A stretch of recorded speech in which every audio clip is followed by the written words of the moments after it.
नमस्कार दोस्तों, आपका स्वागत है हमारे YouTube channel teaching exam overload पे। तो आज यूपी टेट और सुपर टेट के अंतर्गत ईवीएस की दूसरी क्लास है। आज के क्लास में हम इकोलॉजी यानी पारिस्थितिकी के बारे में बात करेंगे। तो आज के सेशन को स्टार्ट करने के पहले एक छोटी सी रिक्वेस्ट है, हमारे चैनल को लाइक करें, सब्सक्राइब करें, ज़्यादा से ज़्यादा शेयर करें। अगर आप इसका पीडीएफ प्राप्त करना चाहते हैं तो डिस्क्रिप्शन में मैंने लिंक दिया हुआ है अपने टेलीग्राम चैनल का, आप वहां से ज्वाइन हो जाइए। आपको डेली क्लासेस के बाद पीडीएफ प्रोवाइड करा दी जाएगी। चलिए फिर बिना किसी देरी के आज के सेशन को हम स्टार्ट करते हैं। तो पहला टॉपिक है इकोलॉजी। इकोलॉजी होता क्या है, आइए हम इसको देखते हैं। तो इकोलॉजी का मतलब होता है पारिस्थितिकी, यानी इको प्लस इकोलॉजी किससे बना हुआ है? इकोलॉजी दो शब्दों से मिलकर बना हुआ है, eco plus logy. Eco plus logy यानी इसको हम इको को कहते हैं पारितंत्र भी, यानी इको सिस्टम कहते हैं। लॉजी को स्टडी यानी अध्ययन, यानी पारितंत्र का अध्ययन करना ही इकोलॉजी कहलाता है, या study of ecosystem is called ecology. ठीक, जैसे पारितंत्र के अध्ययन को हम परिस्थिति कहते हैं, तो पारितंत्र का जो अध्ययन किया जाता है उसी को हम पारिस्थितिकी कहते हैं। अब यहाँ से यह प्रश्न कई बार पूछा गया है कि फादर ऑफ इकोलॉजी यानी इकोलॉजी के पिता किसे कहते हैं, परिस्थिति के जनक किसे कहा जाता है? तो या इसको आप लोग जान लीजिएगा, पी ओडम को कहा जाता है। किसको कहा जाता है? पी ओडम को। पी ओडम को परिस्थिति का जनक कहा जाता है। ठीक, तो परिस्थिति के जनक पी ओडम होते हैं। यह प्रश्न पूछा गया है कई बार यूपी टेट में। उसके बाद अब एक यहाँ से भी प्रश्न कई बार पूछा गया है यूपी टेट में कि परिस्थिति शब्द का सर्वप्रथम प्रयोग कब किया गया था और किसने किया था? तो जो परिस्थितिकी यानी इकोलॉजी शब्द का जो सर्वप्रथम प्रयोग किया गया था 1869 में किया गया था। कब? 1869 में। और किसने किया था? तो अर्नेस्ट हैकल ने किया था। किसने? अर्नेस्ट हैकल ने। ठीक, अर्नेस्ट हैकल ने किया था। ठीक, कब किया गया था परिस्थिति शब्द का सर्वप्रथम प्रयोग? 1869 में अर्नेस्ट हैकल ने किया था। वहीं पारितंत्र का सर्वप्रथम प्रयोग किसने किया था? तो पारितंत्र का सर्वप्रथम प्रयोग 1935 में किया गया था, एजी टांसले ने किया था। किसने? तो पारितंत्र शब्द का सर्वप्रथम प्रयोग 1935 में एजी टांसले जी ने किया था। यह प्रश्न इंपॉर्टेंट है, आप लोग इसको स्टार लगा लीजिएगा, पेपर में कई बार पूछा गया है। ठीक, चलिए अब हम सजीव और निर्जीव के बीच होने वाले इंट्रैक्शन यानी पारस्परिक क्रिया के अध्ययन को इकोसिस्टम कहते हैं। तो इकोसिस्टम होता क्या है? तो जो हम सजीव और निर्जीव के बीच में होने वाली पारस्परिक क्रिया का अध्ययन किया जाता है उसी को हम इकोसिस्टम कहते हैं। ठीक, जीवों एवं उनके भौतिक वातावरण के बीच होने वाली पारस्परिक क्रियाओं का अध्ययन पारितंत्र कहलाता है। तो जो जीवों एवं उनके भौतिक वातावरण के बीच पारस्परिक क्रियाएं की होती हैं उन्हीं को हम पारितंत्र कहते हैं। ठीक,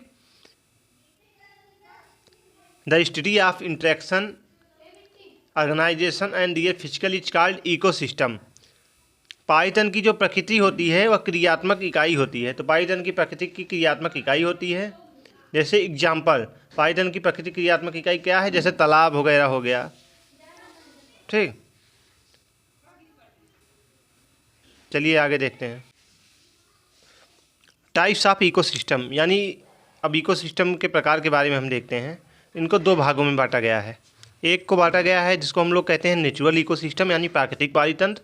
दूसरे को कहते हैं हम आर्टिफिशियल इकोसिस्टम यानी कृत्रिम पारितंत्र या मानव निर्मित, यानी जो मानव ने बनाया है उसको हम मानव निर्मित पारितंत्र कहते हैं, और जो प्राकृतिक है उसको हम प्राकृतिक पारितंत्र कहते हैं। तो आइए हम देखते हैं प्राकृतिक पारितंत्र और मानव निर्मित पारितंत्र कौन कौन से हैं। तो नेचुरल इकोसिस्टम को हम दो भागों में बांटते हैं। एक को हम एक्वेटिव यानी जलीय, दूसरे को हम स्थलीय पारितंत्र कहते हैं। तो जलीय पारितंत्र जैसे महासागर, सागर, झील, नदियाँ, तालाब आदि जो आती हैं इनको हम जलीय पारितंत्र कहते हैं, जैसे महासागर, सागर, झील, नदियाँ, तालाब आदि। उसके बाद जो स्थलीय पारितंत्र हैं इनको भी हम तीन भागों में बांटते हैं। एक घास के मैदान, एक को हम फॉरेस्ट या जंगल, दूसरे को मरुस्थल कहते हैं। ठीक, तो अब हम आर्टिफिशियल इकोसिस्टम के बारे में देखते हैं। तो आर्टिफिशियल इकोसिस्टम है, इसको दो भागों में बांटते हैं, जलीय और स्थलीय। तो जलीय जो है जैसे स्विमिंग पूल हो गया, मछली का घर हो गया जो मानव निर्मित है ना। वहीं स्थलीय में जैसे फसल हो गया, पार्क हो गया, अभ्यारण्य हो गया, बाग हो गया आदि आते हैं। ठीक, चलिए अब हम कंपोनेंट ऑफ इकोसिस्टम देखते हैं। कंपोनेंट ऑफ इकोसिस्टम जिसको दो भागों में बांटा गया है, एक को जैविक घटक कहते हैं, एक को अजैविक घटक कहते हैं, यानी बायोटिक, अबायोटिक। ठीक, तो जैविक घटक कैसे? जैसे सजीव जैसे प्लांट, पौधे, जानवर, और निर्जीव जैसे नॉन लिविंग थिंग यानी जिनमें जीव नहीं पाया होता है। अब हम बायोटिक को देखते हैं। तो बायोटिक के अंदर क्या क्या आता है? बायोटिक के अंदर जैसे हो गया उत्पादक, जिसको हम लोग प्रोड्यूसर कहते हैं, उपभोक्ता, जिसको हम लोग कंज्यूमर कहते हैं, उसके बाद आता है तीसरा अपघटक, जिसको हम डिस्कम्पोजर कहते हैं। ठीक, तो बायोटिक में कौन कौन से आते हैं? उत्पादक, जिसको हम लोग प्रोड्यूसर कहते हैं, उपभोक्ता, अपघटक, उपभोक्ता को हम लोग कंज्यूमर कहते हैं, अपघटक को हम लोग डिकम्पोजर कहते हैं। ठीक, अब हम अजैविक घटक जिसको अबायोटिक को देखते हैं। तो अबायोटिक को हम लोग 3 भागों में बांटते हैं। कौन कौन से? पहला है क्लाइमेट कंपोनेंट, जिसको हम लोग फिजिकल कंपोनेंट कहते हैं, दूसरा है अकार्बनिक कारक, तीसरा है कार्बनिक कारक। ठीक, तो क्लाइमेट कंपोनेंट जो होते हैं, तो क्लाइमेट कंपोनेंट जिसको हम लोग फिजिकल कंपोनेंट कहते हैं, इसमें पहला आता है तापमान, दूसरा आर्द्रता यानी ह्यूमिडिटी, प्रकाश यानी लाइट, वायुमंडल यानी एटमॉस्फेयर, प्रकाश यानी लाइट, प्रेशर आदि। ठीक, उसके बाद अकार्बनिक में कौन कौन से आते हैं? अकार्बनिक में जैसे H2O, जिसको हम लोग वाटर भी कहते हैं, O2 यानी ऑक्सीजन, मृदा यानी सॉइल, मिट्टी जिसको हम लोग कहते हैं, खनिज मिनरल्स, वायु, ये आते हैं कार्बनिक। वहीं कार्बनिक में हम लोग बात करें तो प्रोटीन आता है, फैट आता है, कार्बोहाइड्रेट्स आते हैं। कार्बोहाइड्रेट में जैसे C6 या 12O6 आदि एग्जाम्पल हैं इसके। अब यहाँ से जो प्रश्न पूछा गया है, आइए प्रश्नों को देखते हैं। जैसे एक प्रश्न पूछा जाता है बार बार यूपी टेट में कि अपशिष्ट उत्पादों को खाने वाले जीवों को क्या कहा जाता है। यह प्रश्न यूपी टेट 2013 में पूछा गया था, तो हम लोग इसको मितकभक्षी कहते हैं। क्या कहते हैं? मितकभक्षी। वहीं दूसरा प्रश्न है निम्नलिखित में से कौन सा जैवमंडल का अजैविक घटक नहीं है? यूपी टेट 2017 में पूछा गया था, तो इसको क्या हो जाएगा? इसका सही आंसर कवक हो जाएगा। ठीक, चलिए आगे बढ़ते हैं हम लोग। एक प्रश्न और बार बार पूछा जाता है, पाइतंत्र यानी इकोसिस्टम शब्द का गठन किसने किया था? तो टांसले जी ने किया था। किसने किया था? टांसले ने किया था। पर्यावरण के जैविक घटक में सम्मिलित होते हैं, तो क्या सम्मिलित होता है? पौधे सम्मिलित होते हैं। जैविक पर्यावरण में शामिल होता है, तो क्या होता है? उत्पादक, उपभोक्ता, अपघटक। कौन कौन से? उत्पादक, उपभोक्ता, अपघटक। चलिए अब हम बायोटिक कंपोनेंट यानी जैविक घटक के बारे में बात करते हैं। तो जो जैविक घटक होते हैं, जैविक घटक में इनमें आता है पादप प्लस जीव जंतु, पादप प्लस जीव यानी प्लांट्स और एनिमल को मिलाकर जो उनका वृद्धि और विकास होता है, इसे बायोटिक कंपोनेंट में आता है, जिसको हम लोग जैविक विकास कहते हैं, घटक कहते हैं। ठीक, वहीं प्रोड्यूसर में यानी उत्पादक, तो प्रोड्यूसर यानी उत्पादक को हम लोग कहते हैं स्वपोषी यानी ऑटोट्रॉफ, जो अपना भोजन स्वयं बनाते हैं। स्वपोषी या प्रोड्यूसर किसे कहते हैं? जो अपना भोजन स्वयं बनाते हैं, उन्हें हम स्वपोषी या प्रोड्यूसर कहते हैं। जैसे उदाहरण के तौर पे मान लीजिए जैसे पादप हो गए, शैवाल हो गए, तो ये लोग अपना भोजन स्वयं बनाते हैं, प्रकाश संश्लेषण के द्वारा के माध्यम से अपना भोजन बनाते हैं। जैसे 6CO2 + 6H2O + C बराबर बन के C6H12O6, ठीक, + 6O2, तो ये ऊर्जा में प्रकाश से अपना भोजन बनाते हैं ना, सूर्य के प्रकाश में। उसके बाद दूसरा आता है कंज्यूमर, जिसको हम लोग उपभोक्ता कहते हैं, यानी परपोषी, जिसको हम परपोषी भी कहते हैं। तो वह सभी जीव जो अपना भोजन के लिए प्रत्यक्ष या अप्रत्यक्ष रूप से दूसरों पर निर्भर होते हैं, वह जीव उत्पादक पर निर्भर होते हैं, इन्हीं को हम लोग परपोषी कहते हैं। तो वह सभी जीव जो भोजन के लिए प्रत्यक्ष या अप्रत्यक्ष रूप से दूसरों पर जीव एवं उत्पादों पर निर्भर करते हैं, उनको हम लोग क्या बोलते हैं? परपोषी यानी कंज्यूमर या उपभोक्ता कहते हैं। अब हम फूड चेन देखते हैं, खाद्य श्रृंखला। यहाँ से यूपी टेट में 1 नंबर का प्रश्न हर बार पूछा जाता है, बहुत ही इंपॉर्टेंट है। इसको चित्र के माध्यम से भी समझना में आप लोग को बहुत आसानी होगी। जैसे जो खाद्य श्रृंखला होती है, तो सबसे पहले जो उत्पादक होता है, तो उत्पादक में पौधे आते हैं। पौधों को कौन खाता है? पौधों को टिड्डा खाता है। टिड्डे को कौन खाता है? टिड्डे को छिपकली खाती है। छिपकली को कौन खाता है? छिपकली को सांप खाता है। और सांप को कौन खाता है? तो सांप को बाज एवं गीर खाते हैं। ठीक, तो यह एक खाद्य श्रृंखला बनी। तो खाद्य श्रृंखला में पेड़ जो हो गया या उत्पादक हो जाएगा, टिड्डा क्या हो जाएगा? प्राथमिक उपभोक्ता हो जाएगा, छिपकली जो है या द्वितीय उपभोक्ता हो जाएगी, सांप जो है और ट्रॉपिकल हो जाएगा, वहीं जो बाज हो जाएगा शीर्ष उपभोक्ता हो जाएगा। ठीक, तो यह फूड चेन खाद्य श्रृंखला ऐसे बनती है। ठीक, उसके बाद हम देखते हैं प्राथमिक उपभोक्ता यानी प्राइमरी कंज्यूमर, जिसको हम लोग हार्बीवोरस भी कहते हैं यानी शाकाहारी।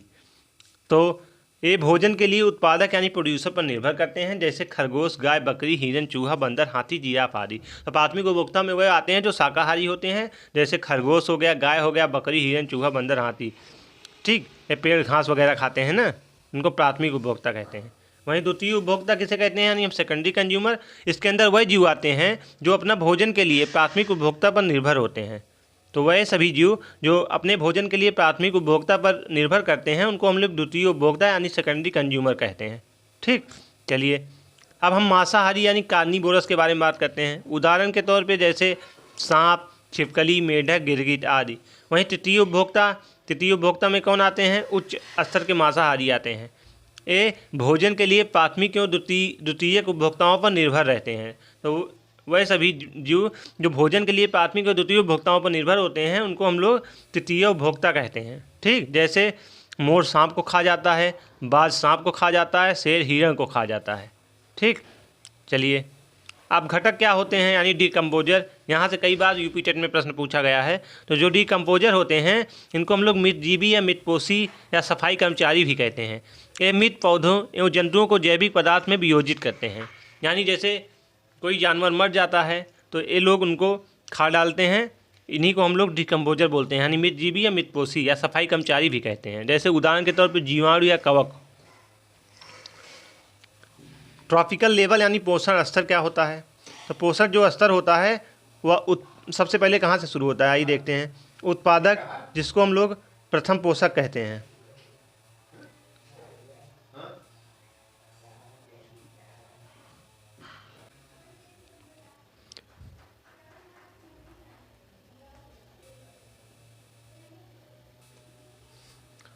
उत्पादक में कौन कौन से आते हैं, प्रथम पोषण स्तर के आते हैं।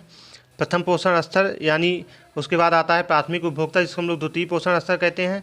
उसके बाद द्वितीय उपभोक्ता आते हैं जिसको हम लोग तृतीय पोषण स्तर कहते हैं। उसके बाद तृतीय उपभोक्ता यानी शीर्ष उपभोक्ता आते हैं जिसको हम लोग चतुर्थ पोषण स्तर कहते हैं। ठीक, तो उत्पादक आता है सबसे पहले जिसको में आते हैं प्रथम पोषण स्तर के आते हैं। उसके बाद प्राथमिक उपभोक्ता आता है जिसको हम लोग द्वितीय पोषण स्तर कहते हैं। उसके बाद द्वितीय उपभोक्ता आता है जिसको हम लोग तृतीय पोषण स्तर कहते हैं। उसके बाद तृतीय उपभोक्ता यानी शीर्ष उपभोक्ता जिसको हम लोग चतुर्थ पोषण स्तर कहते हैं। ठीक, अब निम्नलिखित में से कौन सा क्रम पारिस्थितिकी तंत्र में ऊर्जा प्रवाह के संबंध में सही नहीं है, यह प्रश्न कई बार पूछा जाता है। तो इसका उदाहरण हो जाएगा उत्पादक, उपभोक्ता, उसके बाद अब घटक। घास भूमि क्षेत्र के पारितंत्र की खास श्रृंखला में सबसे उच्च स्तर के उपभोक्ता होते हैं तो इनको हम लोग क्या कहते हैं, इनको हम लोग मांसाहारी कहते हैं।